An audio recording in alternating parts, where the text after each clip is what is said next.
find this I0 current flowing from here all the way to here through this load ZL. Now, this is the first time I also see this exercise. This is from the Sendra-Smith 7th edition Microelectronics book. And I'm going to guide you through my thought process on how I would try to solve these circuits over here. Now, we have enough floats in input, so the first thing I'm going to do is I'm going to name both of these two nodes. N1, N2. Then I'm going to name all other nodes of interest. Alright, now I'm going to try to find a relationship between all of these nodes so that at the end of the day I can have an expression of the current in relation to this voltage input. Now the exercise says that this is supposedly a voltage to current amplifier. So let's check it out. Now, can I find the voltage at these points in relation to each other easily? Well, I would need to work with currents probably. Let's try to see how this would work. We have a current flowing from here to here. Then this current cannot flow inside the input, so it has to flow all the way to here. This current then goes all the way to here, and it can either flow in the inputs or it can flow all the way to here. And then it becomes I0. So, is it really useful to express this? I don't know, so I will express it anyway. So I'll say this is I0. Why? Because I0 goes all the way to here and it cannot flow inside the input, so it flows to the ground. Okay, how much is this current? I don't know. I'll name it I, whatever. How much is this current? I will name it I1. Now, there is also a current flowing from here all the way to here. I'll name this I2. This current can't flow inside the input of this op-amp. No, it has to flow all the way to here. So this is still I2. Then, it can flow to the output of the op-amp. So, this current will flow at the output of the op-amp and it will not flow inside the input. Can I make any other observation for now for the currents? Well, not really. Alright, so what I'm going to do next is I'm going to say that this current is the same as this current. Alright, okay, this is I1. So since this current is the same as this current, I can basically take a KCL here on node N3. So let's try to do this. KCL on node 3. And I'm going to basically say that Vn minus Vn1 minus Vn3 over R1 is the same as Vn3 minus Vn5 over R1. Alright, again, we understand why this is right. The current flowing from here to here, then flows all the way to here to here. By the way, before we do anything, let's express this V1 as Vn1 minus Vn2. Right? Now, these two resistances will simplify, and then we will have an expression between Vn1 is going to be equal to 2 Vn3 minus Vn5. Alright, we are going somewhere. Now let's see. This current is the same as this current, I0, correct? Therefore, we can say that if I take a KCL on node 7, would have the following.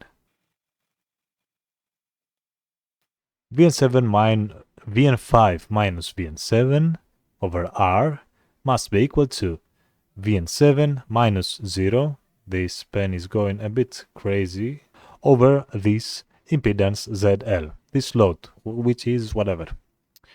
Alright, let's try to simplify this a bit.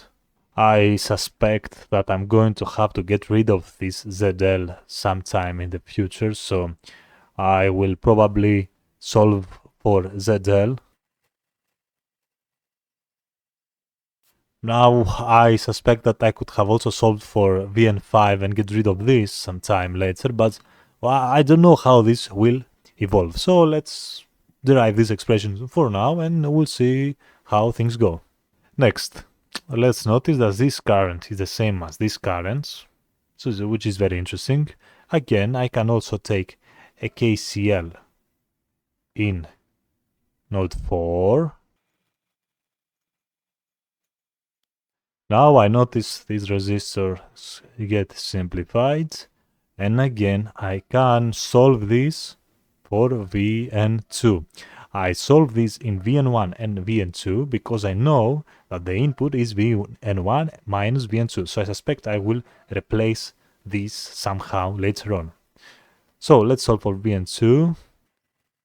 Now, what else is there? I can also use the equations that hold true for all op-amps, which are the following. This equation holds true for all op-amps. However, when the gain is very, very large, the exercise doesn't say that, but if it doesn't say that, we assume the gain is infinite. If the gain is infinite, it means that the two inputs must have the same value. Approximately. Because the output will be finite. Oh, come on, finite. Why? Because we have negative feedback in both cases. So that means that the voltage here and the voltage here will be the same. Same as the voltage here and the voltage here. So let's draw these connections. Vn3 must be equal to Vn4. Vn3 will be equal to Vn4. Now, what else? We have this input here, V plus, and this V minus, all the way to here. That means that also Vn6 will be equal to Vn7. Well, I don't think I can do anything else here. I took the basic equation for the op-amps. I noticed the KCLs, the voltages. So next thing I'm going to try to do is to solve this system somehow. Figure out what we want at the end, alright? We want to find this current, I0. How much is going to be I0? Or we can express it as Vn5 over R plus ZL. Can also express it like this. I suspect that I'm going to need something like this. Alright, see here. Remember that we said that at one point we are going to replace this ZL somehow in the future. So I'm going to use this. It just seems simpler than this. And let's delete this. And say how much is, I'll name this 1. And I say this due to 1, it's going to be equal to Vn7 is going to simplify with this Vn7, thankfully. And in the end, we're going to have Vn5 minus Vn7 over R. Hopefully you see it Y, right? Replace this over here. Vn7 gets simplified. This goes at the denominator. R goes to the denominator. Alright, now I'm very confident. I see that this Vn5 and this Vn7 can be found from perhaps these two KVLs. I'm going to try to create this Vn1 minus Vn2 somehow, so I can have this V1 that I have at the input and then be done with it. Vn5 it's going to be from here. I see that I have a Vn1 here, which is great. So I'm going to try to replace this. Vn5. If we try to solve, I'm going to name this 2.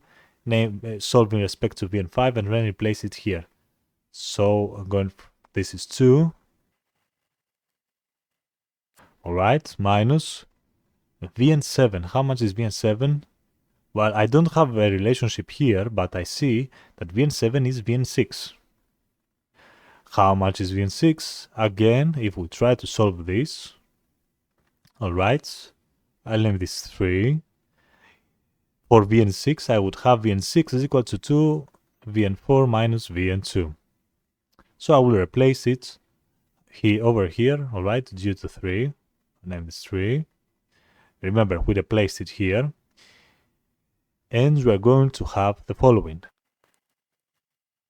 Alright, we must be careful with the signs over here. This is a minus, so we replace it over here. Yeah, we probably are correct. If we aren't, this would be very embarrassing for me. Now, all of this is over R. Now, I have Vn1. I have it. Yep. I have Vn2. Yes. I also have this Vn4 and Vn3. But, thankfully, we figured out that Vn3 is equal to Vn4. So this gets simplified. Wow. And then we have a Vn1 plus Vn2, minus Vn1 plus Vn2, which is minus V1. So at the end of the day, we have a minus V1 over R. And we figured out the expression for these currents. I0 will be equal to minus Vn1 over R. Right, this was a very interesting exercise. We saw that at the output over here, and with whichever load we have here, it doesn't matter. It doesn't matter what the load is. This current is going to be only dependent on this voltage difference and this resistor. So this is a very voltage dependent current source.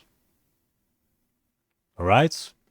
A very good exercise that helps us understand how op-amps work and what is the purpose of using op-amps.